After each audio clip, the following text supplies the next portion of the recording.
नमस्कार, तथ्य विश्लेषणमा स्वागत छ। म मदन खाती। दर्शकवृन्द, आजको तथ्य विश्लेषणमा यहाँहरू समक्ष हामी चारवटा विषयवस्तु लिएर उपस्थित भएका छौँ।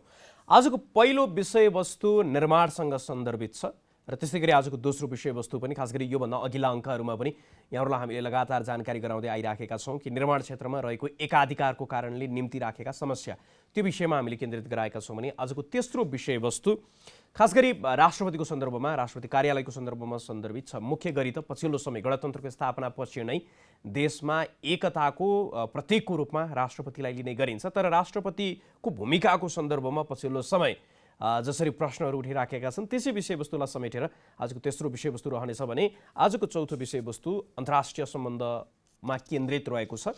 मुख्य गरी त पछिल्लो समय चीन र अमेरिका बीचको सम्बन्ध जसरी शीत युद्ध तर्फ चाहिँ अग्रसर भइराखेको भन्ने कुरा आइराखेको छ र त्यसै विषयलाई केन्द्रमा राखेर खास गरी मुख्य गरी त तीनवटा विषयवस्तुमा अहिले अमेरिका र चीन भिडिराखेको। एउटा त हङकङको विषयमा चीन र अमेरिका बीच आरोप प्रत्यारोप चलिराखेको छ भने अर्कोतर्फ साउथ चाइना सीको विषयमा खास गरी दक्षिण चीन सागरमा पनि दुवै एकअर्कालाई आरोप प्रत्यारोप गरिराखेका छन् र सैनिक उपस्थिति पनि त्यहाँ बढाइराखेको अवस्था छ।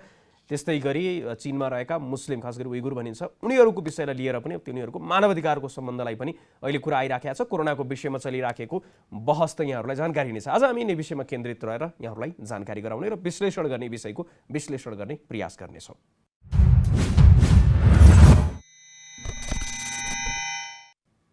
अब आजको पहिलो विषयवस्तुतर्फ लागौँ। आजको पहिलो विषयवस्तु निर्माण व्यवसायीसँग सन्दर्भित छ।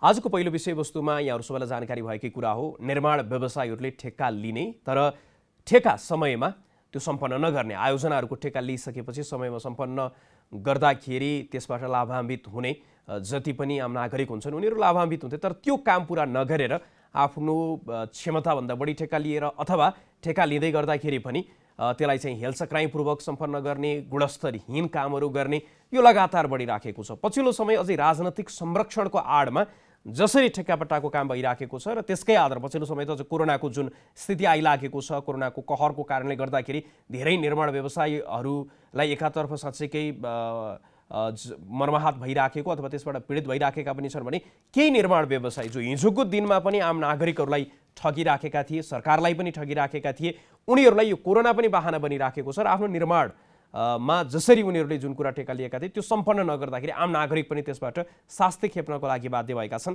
यो रिपोर्टले त्यो विषयलाई अझ प्रष्टसँग यहाँहरूलाई बुझाउनेछ। यो रिपोर्ट अबको क्रममा।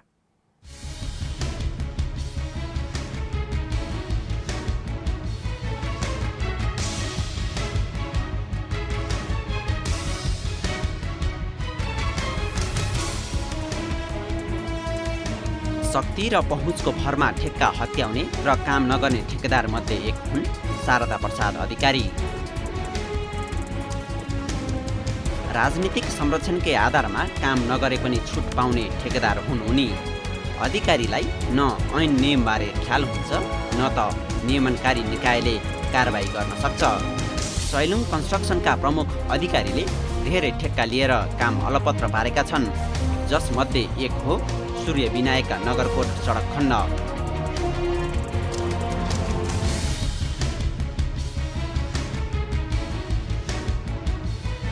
कमल विनायक नगरकोट सडक खण्डको यो 15 किलोमिटर सडक अहिले अलपत्र परिरहेको छ। शारदा अधिकारीको सैलुङ कन्स्ट्रक्सनले यो सडकलाई अलपत्र पारेको हो। 2071 साल असारमा सम्झौता गरी 2073 साल असार 4 गते सक्ने गरी यो सडकको जिम्मा लिएको थियो। पटक पटक म्याद थप भए 2074, 75, 76 को चैत महिनासम्म पनि यो सडक सम्पन्न हुन सकेन हो। उक्त सडकको लम्बाइ जम्मा 15.6 किलोमिटर मात्रै हो। पर्यटकीय क्षेत्र नगरकोट जाने सडकको स्तर उन्नति गर्न 2071 साल असार 2 गते सैलुङ कन्स्ट्रक्सनले जिम्मा लियो। सैलुङले भारतीय निर्माण कम्पनी AIPLसँगको जोइन्ट भेन्चरमा 31 करोड 52,92,220 रुपियाँमा ठेक्का लिएको थियो। सम्झौता अनुसार ठेकेदार कम्पनीले 2073 साल असार 4 गते सडक निर्माण गरेर हस्तान्तरण गर्नुपर्ने थियो।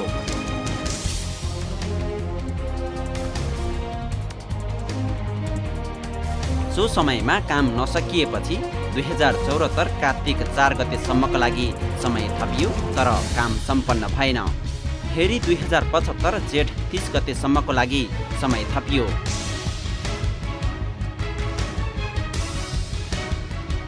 यस अवधिसम्म निर्माण कम्पनीले 14 करोड रुपैयाँ भुक्तानी पाइसकेको छ।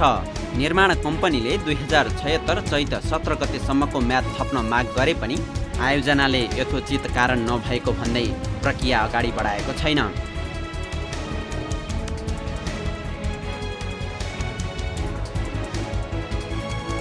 हालसम्म जम्मा 65% मात्रै काम भएको आयोजनाले जनाएको छ। 7 वर्षसम्म काम अलपत्र पारेपछि ठेकेदार विरुद्ध स्थानीय आन्दोलित भएका थिए। उनीहरूले ठेकेदार अधिकारीलाई लज्जित बनाउने खाले पोस्टर सडकमै सार्वजनिक गरेका थिए।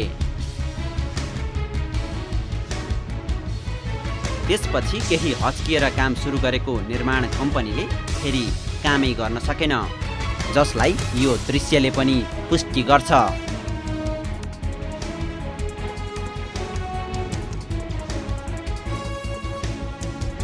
यता लामो समयसम्म सडक निर्माण नभएपछि स्थानीयले शास्ति बेहोर्नु परेको छ। बर्खा लागेपछि हिलो खाल्दा अनि जब बर्खा सक्यो धुलो यहाँको अब जनताहरू आक्रोशमा आछन्। जतिसक्दो छिटो बनोस् भन्ने आम जनताको भावना हो। अब कहिलेसम्म बन्छ, ठेकेदार कम्पनी कहाँ गएको छ, के गर्दैछ थाहा भएन। काभ्रे सिन्धुपाल्चोकसम्मको यो बाटोमा चाहिँ जति मान्छेले यो उपभोग गर्ने हो त्यो मान्छेले यो बाटो देखेर अहिले यो बाटो हिँड्न छोडेर अहिले धेरै घुम्नु परिरहेछ। यो बाटोबाट चाहिँ कुनै किसिमको चाहिँ आवजावतले चाहिँ धेरै चाहिँ समस्या भोगिरहेछ। हामीले चाहिँ तपाईँको चाहिँ पर्यटकले व्यापारीहरूले पनि होटेल व्यवसायहरूले पनि ठुलो नोक्सानी भइरहेछ। अरू व्यवसायहरू होटेलमा सानो किन होटेल व्यवसायहरूदेखि लगायत कुनै पनि बिजनेस व्यापारको सबै चाहिँ एकदमै यहाँ चाहिँ एकदमै नराम्रो समस्या भोगिराख्नु परेको छ। यहाँको जनताहरू धेरै दुखी भइसक्यो, पीडित भइसक्यो। यो चाहिँ कुनै राज्यले चाहिँ एकजना व्यक्तिले यति ठुलो हामीलाई सजाय दिएको छ, त्यसलाई सजाय चाहिँ के हुन्छ राज्यले हेरिदिनु पर्यो। त्यस्तै ठेकेदार अधिकारीले नै बुढा नीलकण्ठ नगरपालिकामा मेलम्ची खानेपानी आयोजनाको पाइप विस्तार र ओभरहेड ट्याङ्की निर्माण कार्य पुरा गर्न सकेका छैनन्। निर्माणको ठेक्का पाएको 150 किलोमिटर पाइपलाइन मध्ये सैलुङले जम्मा 4.5 किलोमिटर मात्रै पुरा गरेको छ। ओभरहेड ट्याङ्कीको त जग खन्ने कामै सुरु भएको छैन।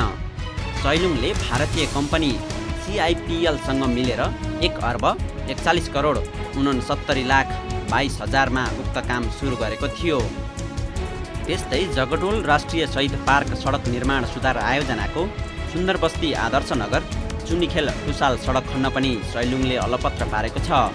3 करोड 96,41,000को उक्त आयोजना 2072 असार 3 गते सम्झौता भई 2075 असोज 19 गते सक्ने लक्ष्य थियो। आयोजनाका अनुसार उक्त काम जम्मा 60% मात्रै सम्पन्न भएको छ। सिद्धार्थ मार्ग बुद्धनगर रत्नराज स्कुल सडक पनि सैलुङ कन्स्ट्रक्सनले नै जिम्मा लिएको हो। 3 करोड 47,91,000को उक्त आयोजना 2072 असार 3 गते सम्झौता भई 2074 साउन 20 गते सक्ने लक्ष्य थियो, तर काम 27% मात्रै सम्पन्न भएको छ। यता कपन क्षेत्रको 7 तले आकाशे धारा बालुवा खानी सडकको अवस्था पनि उस्तै छ। दिवा निर्माण कम्पनीसँग मिलेर सैलुङले उक्त सडकलाई अलपत्र पारेको हो। 20 करोड 33,88,000को आयोजना 2075 जेठ महिनाभित्र सम्पन्न गर्नुपर्ने थियो, तर 40% मात्रै सम्पन्न गरेको देखिन्छ। आकाशे धारा राम मन्दिर कृष्ण मन्दिर सडक निर्माण पनि 2073 असारभित्र सक्नुपर्ने जम्मी 30% मात्रै काम सकिएको छ। बोहराटार हुँदै वनस्थली स्कुल रिङ रोड जाने सडकमा पनि सम्झौता अनुसार काम हुन सकेको छैन। कलङ्की त्रिपुरेश्वर सडकको दोस्रो प्याकेज, सोही सडकको तेस्रो र चौथो प्याकेजको काम पनि पुरा हुन सकेको छैन। यता इमाडोल सिद्धपुर गोदावरी खोला लुबु सडकको पहिलो प्याकेज पनि अलपत्र छ। दिवा सैलुङ जेबीले 3200 मिटर लामो सडक बनाउनै सकेनन्। यसरी सैलुङले राजधानीभित्रै 9वटा सडकका आयोजनालाई अलपत्र पारेको हो। बालाजुबाट रानीपौवा हुँदै त्रिशुलीको पिपलटार पुग्ने सडकको अवस्था पनि उस्तै छ। करिब 56 किलोमिटरको यो सडकलाई 2 खण्ड बनाएर ठेक्का लगाइएको छ। ठेक्का लगाइएको 6 वर्ष बितिसक्दा पनि कामको प्रगति विवरण सन्तोषजनक छैन। 2 वर्षमा सक्ने भन्दै ठेक्का लगाइएको भए पनि आधा काम पनि हुन सकेको छैन। यसरी एकै व्यक्तिलाई ठेक्का दिने अनि काम नगर्ने प्रवृत्तिले आर्थिक, राजनीतिक र सामाजिक गतिलाई नै दूषित पारिरहेको छ। तल्लो लेभलदेखि माथिल्लो लेभलसम्म कार्टेलिङ छ। अब यो कार्टेलिङ चाहिँ के छ भने एक किसिमको राजनीतिक इन्फ्लुएन्स पनि भन्छु है म यसलाई। अब राजनीति गर्नलाई पैसा चाहिने भयो, अब सांसद जित्नलाई, अब भनौँ न अब मेयर जित्नलाई अरू त्यो पैसा चाहियो। पैसा कहाँबाट उठाउने भन्दा त यस्तै कामहरूबाट, यस्तै सेटिङहरूबाट होइन उठाउने जुन एउटा प्रवृत्ति चाहिँ नेपालमा डरलाग्दो रूपले बढाएको छ होइन। म त एउटा यो साइकल भन्छु क्या जहिले पनि। अब कुनै एउटा कामबाट सर्टेन एमाउन्ट उठाउने, त्यो एमाउन्टलाई अब राजनीतिकरण गरेर चुनावमा युज गर्ने, अनि सके आफै त्यो पदमा आउने होइन, व्यवसायी नै पनि आउने अथवा राजनीतिज्ञ पनि त्यही पैसा युज गरेर सबै आफै आउने, नसकेदेखि त्यो पैसा युज गरेर आफ्नो मान्छे त्यहाँ ल्याउने, अनि त्यहाँ ल्याएपछि फेरि त्यसबाट त्यो पैसा उठाउने जुन यो साइकल छ, एउटा गलत साइकल चाहिँ अहिले एकदमै हाबी भएको छ। यो चाहिँ नेपालको अर्थव्यवस्थाको लागि पनि यो एकदम हानिकारक छ र नेपालको समग्र राजनीतिलाई नै यसले दूषित बनाइरहेको छ र समग्र समाजलाई यसले भ्रष्टीकरणतिर लगेको छ। ठेक्का सम्झौताको समय सीमा गुजारे पेस्की तान्ने, सम्झौता रद्द गर्ने, बैंकबाट पैसा फिर्ता लिने र कालो सूचीमा राख्ने नियम छ।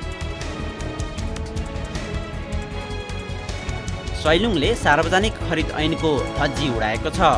सम्झौता अनुसार काम नगरेको कारण क वर्गको पप्पू कन्स्ट्रक्सन कालो सूचीमा समेटिँदा सोही शैलीको सैलुङ कन्स्ट्रक्सनलाई भने कारबाही गरिएको छैन। शक्ति र पहुँचका भरमा आयोजना हत्याउने र काम नगर्ने प्रवृत्ति यस आयोजनामा मात्र होइन, राज्यका अनेकौँ ठेक्कापट्टाका यस्ता आयोजनामा हुने गरेको छ। यस्तो प्रवृत्ति अन्त्य हुनुपर्छ। क्यामेरामा जेपी श्रेष्ठका साथ ऋषि खतिवडा, नगरकोट।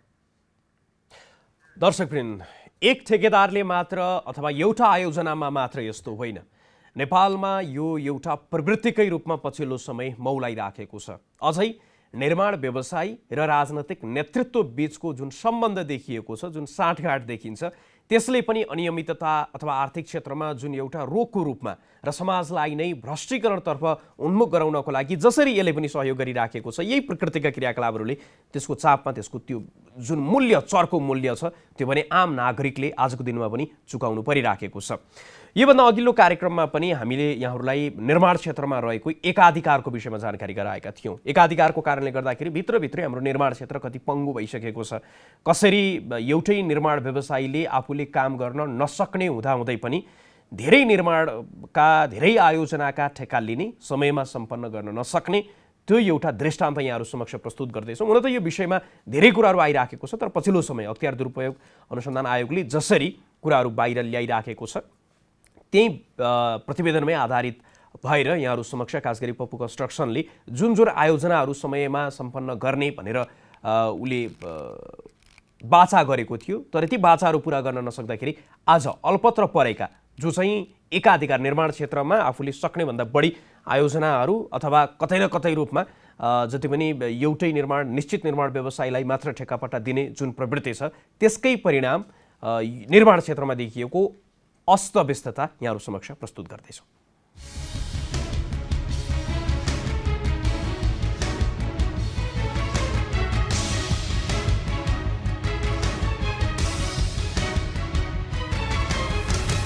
निर्माण व्यवसायीको क्षमताभन्दा बढी निर्माणको जिम्मा दिँदा के हुन्छ भन्ने प्रश्नको जवाफ हो पप्पू कन्स्ट्रक्सन।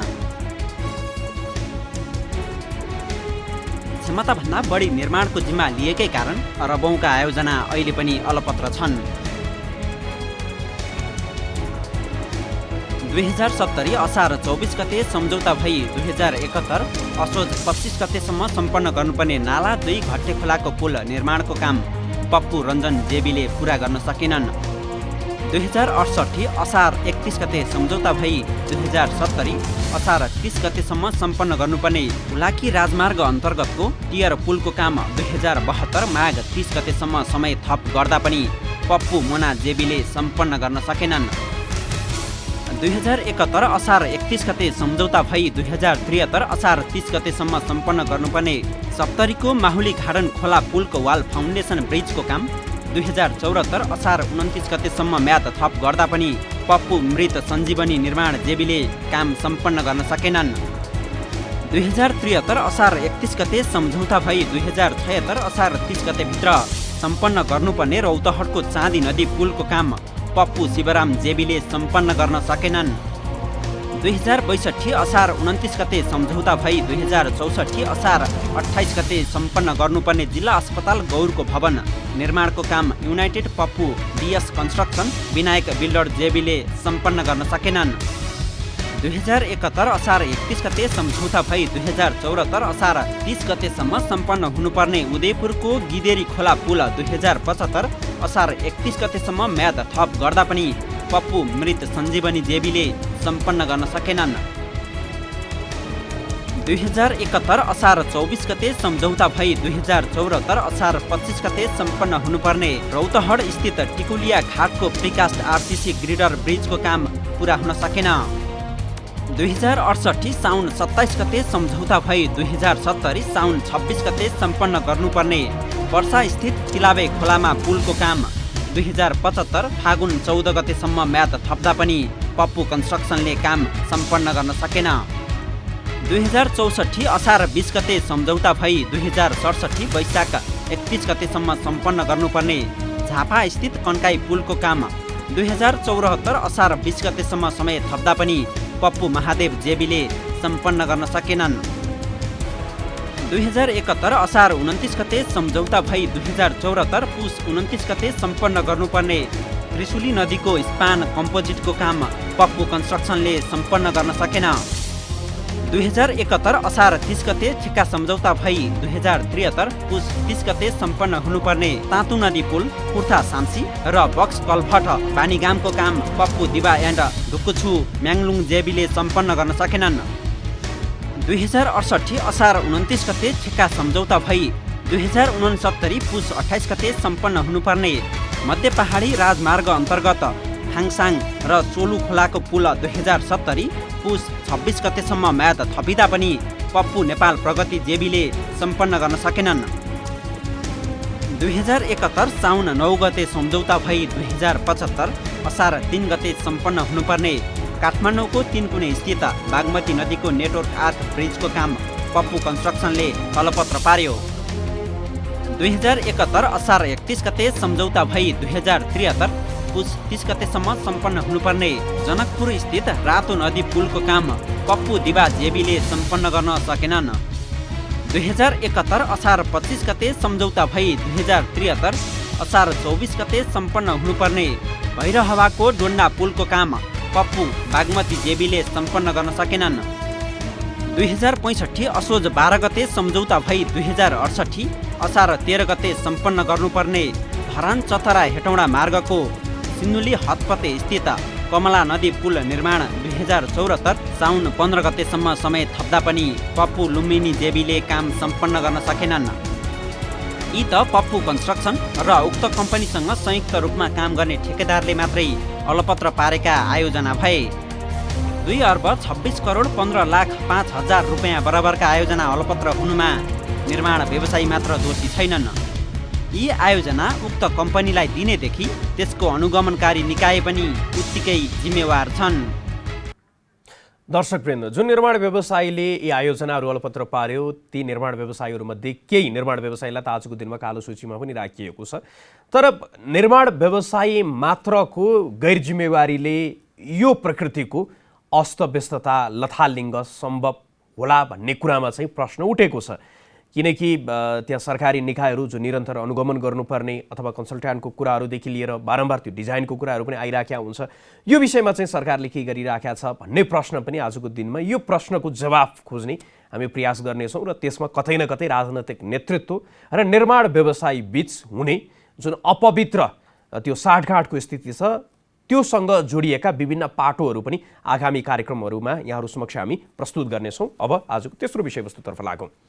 आजको तेस्रो विषयवस्तु नेपालको राजनीतिसँग सन्दर्भित छ। आजको तेस्रो विषयवस्तुको रूपमा राष्ट्रपति, खास गरी संविधानलाई हेऱ्यो भने राष्ट्रपतिलाई एकताको प्रतीकको रूपमा, अझ गणतन्त्र स्थापना भइसकेपछि त राष्ट्रिय एकताको प्रतीक र संविधानको पालना र संरक्षण चाहिँ राष्ट्रपतिको दायित्वको रूपमा चाहिँ त्यहाँ राखिएको छ।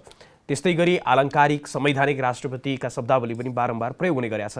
तर गणतन्त्रको स्थापना पछि नै, चाहे त्यो कटुवाल प्रकरणको कुरामा होस् वा पछिल्लो समय राष्ट्रपतिको रूपमा विद्यादेवी भण्डारी आइसकेपछि पनि, जसरी त्यो अध्यादेशको प्रकरणको अथवा अहिले पछिल्लो समय नेकपाकै यो राजनैतिक तानातानको स्थितिमा पनि राष्ट्रपतिलाई जसरी जोडिएको छ वा राष्ट्रपतिले पनि आफै जसरी अस्वाभाविक चासो बारम्बार देखाउनुहुन्छ, त्यसले गर्दाखेरि संविधानको परिकल्पना एकातिर, आम नागरिकको परिकल्पना एकातिर, तर राष्ट्रपतिको व्यवहार चाहिँ अर्कैतिर, अथवा राष्ट्रपति संस्थाकै रूपमा पनि त्यो संस्थाको व्यवहार अर्कैतिर हो कि भन्ने आशंका पनि देखिएको छ।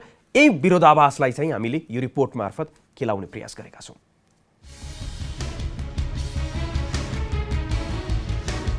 गणतान्त्रिक शासन व्यवस्थामा एकताको प्रतीक हो राष्ट्रपति कार्यालय।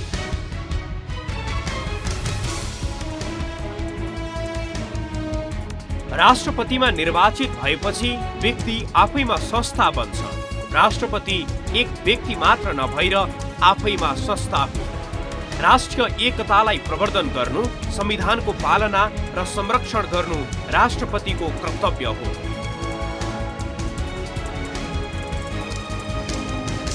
दलको मात्र होइन, देशको हो राष्ट्रपति। सम्पूर्ण नागरिकको अभिभावक हो राष्ट्रपति र राष्ट्रपतिको नजरमा सबै नागरिक बराबर हुनुपर्छ। न त राष्ट्रपतिमा कुनै व्यक्तिगत स्वार्थ हुन्छ, न त शासन सञ्चालनको महत्त्वाकांक्षा नै। संविधानले नै आलङ्कारिक राष्ट्रपतिको व्यवस्था गरेको छ र राष्ट्रपतिलाई राजनीतिक कलहबाट पर राख्ने प्रयास पनि गरेको छ। तर राष्ट्रपति पदमा आसीन व्यक्तिबाट संवैधानिक व्यवस्थाको बर्खिलाफ काम भइरहेका छन्।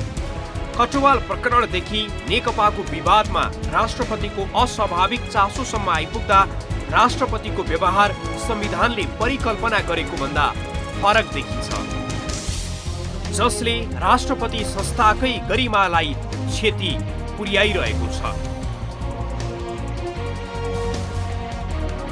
सुरुवात गरौं प्रथम राष्ट्रपति डाक्टर रामवरण यादवबाट। नेपाली सेनाको भर्ना, 8 रथीको पदावधि थप र सेनाले राष्ट्रिय खेलकुद बहिष्कार गरेको कारण प्रचण्ड नेतृत्वको सरकार कटुवालसँग रुष्ट थियो। सेना र सरकार बीच आरोप प्रत्यारोप चलिरहेको थियो। 2066 साल वैशाख 7 गते गणतन्त्र नेपालका प्रथम प्रधानमन्त्री पुष्पकमल दाहाल नेतृत्वको सरकारले तत्कालीन प्रधान सेनापति रूपमाङ्गत कटुवाललाई 24 घण्टे स्पष्टीकरण सोध्यो। जवाफ चित्त बुझ्दो नभएपछि कटुवाललाई अवकाशको पत्र थमाइयो भने रथी फुलबहादुर खड्कालाई कायम मुकायम प्रधान सेनापतिमा नियुक्त गरियो। तर कटुवालले पत्र लिन मानेनन्। पत्र जङ्गी अड्डा पुग्यो, तर राष्ट्रपति डाक्टर रामवरण यादवले संवैधानिक व्यवस्थालाई उल्लङ्घन गर्दै मन्त्री परिषदको निर्णयलाई उल्टाए। उनले रूपमाङ्गत कटुवाललाई नै प्रधान सेनापतिको रूपमा छमौती गरे। कारण तत्कालीन नेपाली कांग्रेस र नेकपा एमालेले माओवादीले सत्ता कब्जाको नियत साथ प्रधान सेनापति हटाउन लागेको भन्दै मन्त्री परिषदको निर्णयलाई अस्वीकार गर्न अनुरोध गरेका थिए राष्ट्रपतिसँग। राष्ट्रपतिले पनि संवैधानिक व्यवस्थाको धज्जी उडाउँदै मन्त्री परिषदको सिफारिसलाई अस्वीकार गरे। राष्ट्रपतिले आम नागरिकले नै देख्ने गरी आफ्नो संवैधानिक घेरा नाघेको सम्भवतः यो नै पहिलो घटना हुन सक्छ।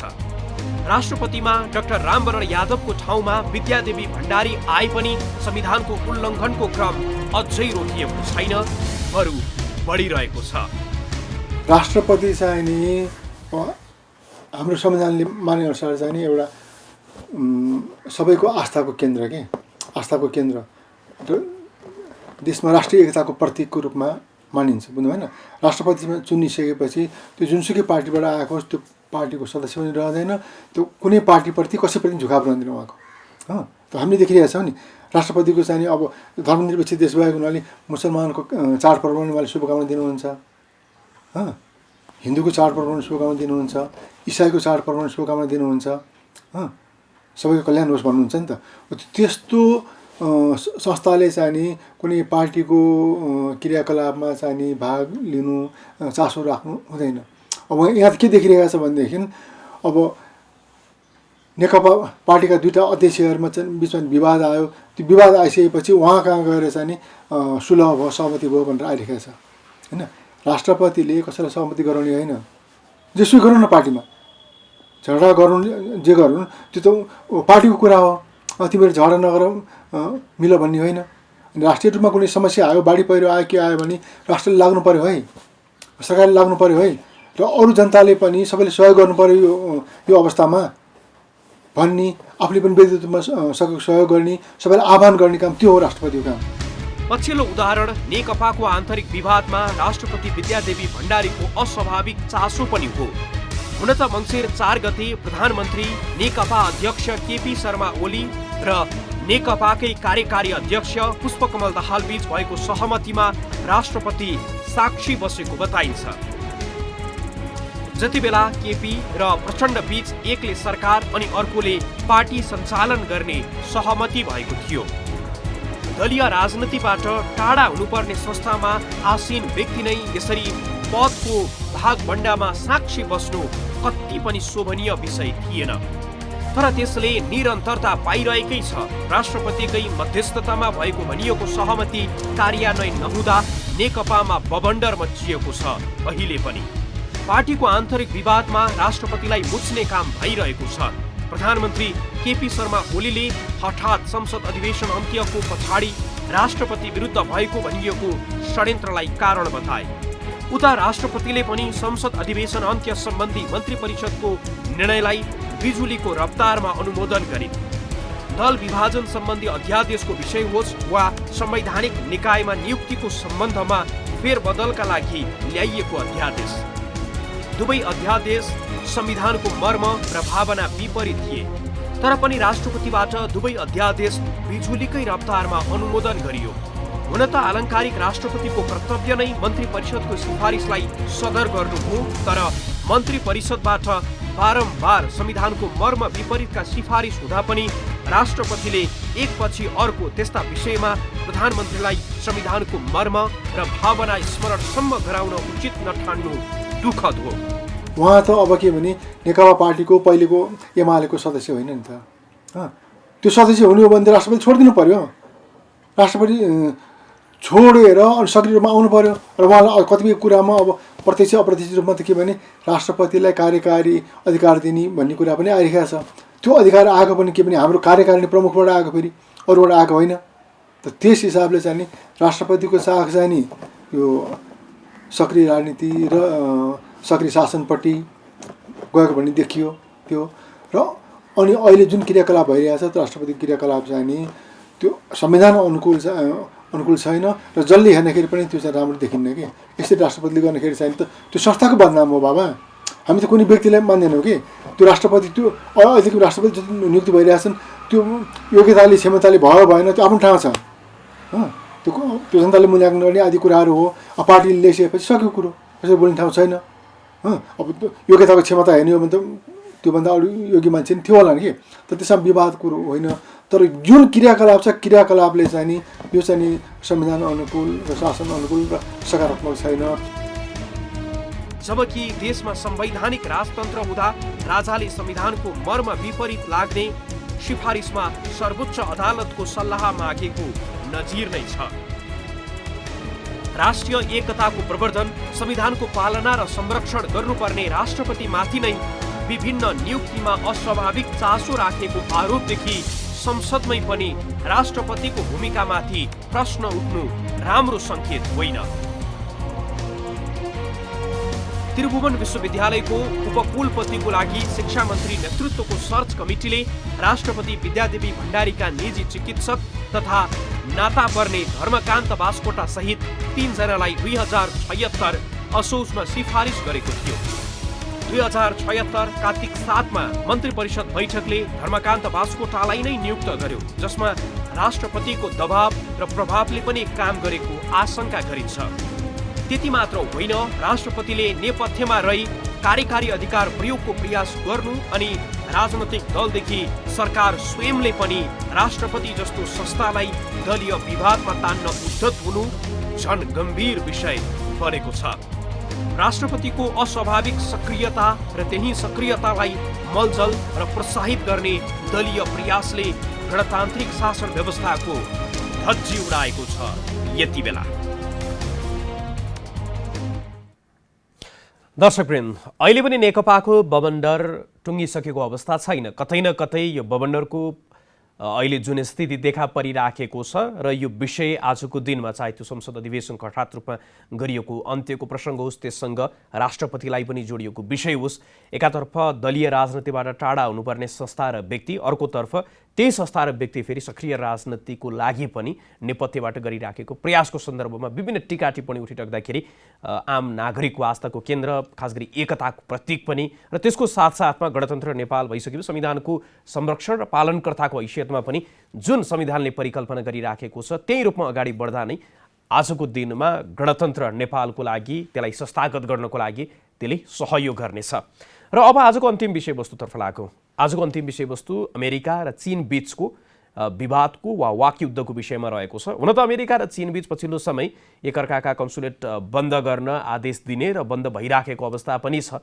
त्यो विषयमा धेरै कोणबाट चाहिँ धेरै मोर्चामा उनीहरू एकअर्का विरुद्ध लडिराखेको वा एकअर्का विरुद्ध त्यो वाकयुद्धमा उत्रिराखेको छ। त हङकङको विषयमा होस् वा साउथ चाइनाको विषयमा होस् वा त्यहाँ रहेका खास गरी मुस्लिमहरूको मानवाधिकारको विषयमा होस् अथवा पछिल्लो समय यो कोरोना भाइरसको उत्पत्ति, त्योसँग जोडिएका जानकारी उपलब्ध नगराएको विषयमा होस् वा व्यापारी युद्ध पनि सँगसँगै आइ नै राखेको छ। तर त्यो विषयलाई बुझ्नको लागि आज हामीले एउटा विषयवस्तु मात्र उठाएका छौँ। खास गरी साउथ चाइना सीमा त्यो विवादको केन्द्र के हो, किन विवाद भइराखेको छ भन्ने कोणबाट चाहिँ हामीले गरेको विश्लेषण साउथ चाइना सी र त्यो साउथ चाइना सी खास गरी दक्षिण चीन सागरमा अमेरिका र चीनबीच कसरी चाहिँ तनाव भइराखेको छ र पछिल्लो अवस्था के छ, किन चाहिँ यो वर्षौँदेखिको मुद्दा अहिले आएर थप उद्धेलित भइराखेको छ, यसै विषयवस्तुलाई विश्लेषणको हामीले प्रयास गरेका छौँ। यो रिपोर्ट यहाँहरू समक्ष।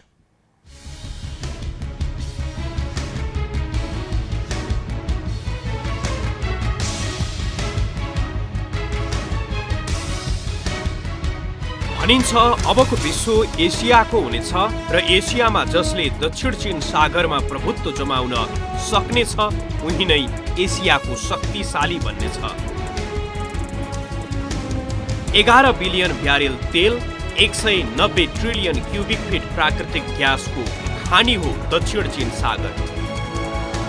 विश्वको कुल व्यापारको झण्डै 3.37 ट्रिलियन अमेरिकी डलर बराबरको व्यापार वार्षिक रूपमा दक्षिण चीन सागर हुँदै हुन्छ, जुन समुद्र मार्ग हुँदै हुने विश्व व्यापारको 1/3 हो। झण्डै 80% ऊर्जा आयात चीनले यही मार्ग हुँदै गर्छ भने 39.5% चीनको व्यापार यही मार्ग हुँदै हुन्छ।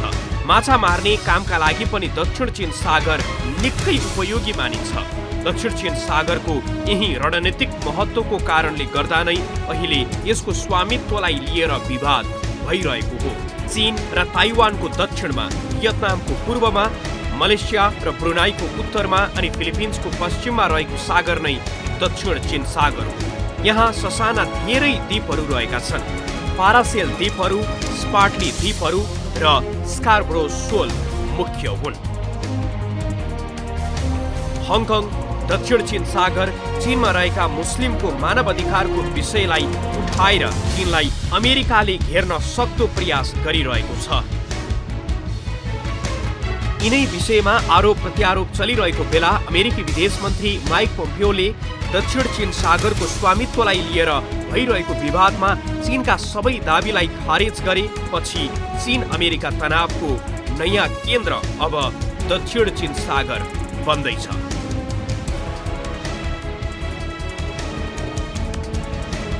We will support countries all across the world who recognize that China has violated their legal territorial claims as well, or maritime claims as well.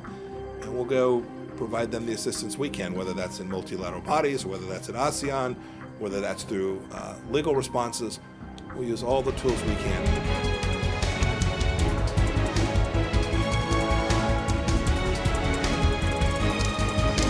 अमेरिकाले आणविक हतियार युक्त 2 एयरक्राफ्ट क्यारियर दक्षिण चीन सागरमा पठाएपछि विवाद नयाँ चरणमा प्रवेश गरेको हो।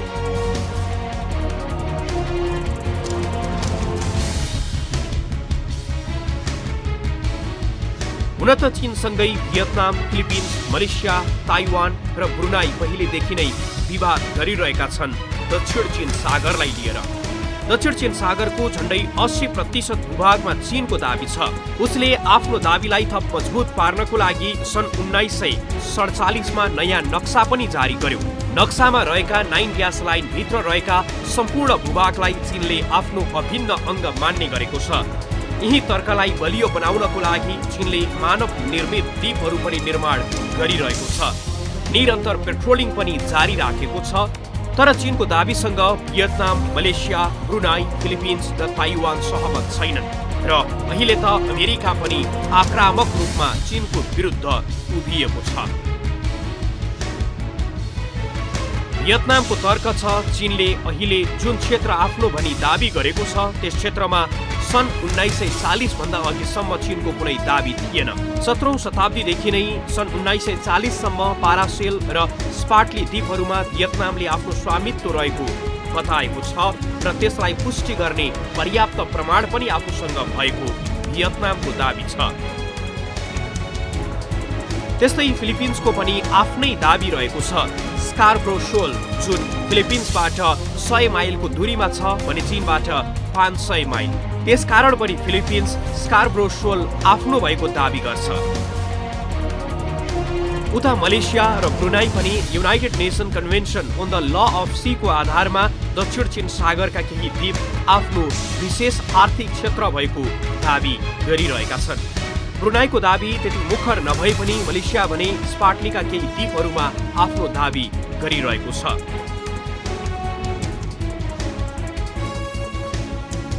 सन् 1974 मा चीन र भियतनाम बीच दक्षिण चीन सागरमा रहेका पारासेल द्वीपहरूलाई लिएर विवाद भएको थियो। विवादमा 70 भन्दा बढी भियतनामी सैनिकको मृत्यु भयो। सन् 1988 मा दक्षिण चीन सागरमा नै रहेका स्पार्टली द्वीपहरूलाई लिएर भएको विवादमा भियतनामले आफ्ना 60 नाविक गुमाएको थियो। सन् 2012 मा चीन र फिलिपिन्स बीच पनि दक्षिण चीन सागरमा रहेको स्कार्ब्रो सोललाई लिएर झडप भयो। सन् 2013 मा विवादलाई फिलिपिन्सले संयुक्त राष्ट्रसङ्घ पुर्यायो। UN convention on the law of C को आधारमा संयुक्त राष्ट्रसङ्घले फिलिपिन्सको पक्षमा फैसला गर्यो र चीनको दाबीलाई अस्वीकार गर्यो। उता चीनले पनि संयुक्त राष्ट्रसङ्घको दाबी र फैसलालाई अस्वीकार गर्यो। सन् 2020 जुनमा 36औं आसियान समिटले दक्षिण चीन सागरको विषयमा आफ्नो चासो व्यक्त गर्यो। त्यसको प्रतिक्रियामा चीनको जनमुक्ति सेनाले दक्षिण चीन सागरमा आफ्नो सैन्य गतिविधिलाई थप बढायो। त्यसको बदलामा अमेरिकाले पनि अहिले आफ्ना आणविक हतियार युक्त 2 एयरक्राफ्ट क्यारियर USS नमिज र USS रोनाल्ड रेगनलाई दक्षिण चीन सागरमा पठाएको छ। हुन त दक्षिण चीन सागरमा रहेका द्वीपहरूको स्वामित्वलाई लिएर भइरहेको तनाव कम गर्ने विषयमा छलफल चलिरहेको थियो। तर अब अमेरिका पनि फ्रिडम अफ नेभिगेसनको हवाला दिँदै विवादमा घुसेपछि तनाव झनै बढ्ने देखिएको छ।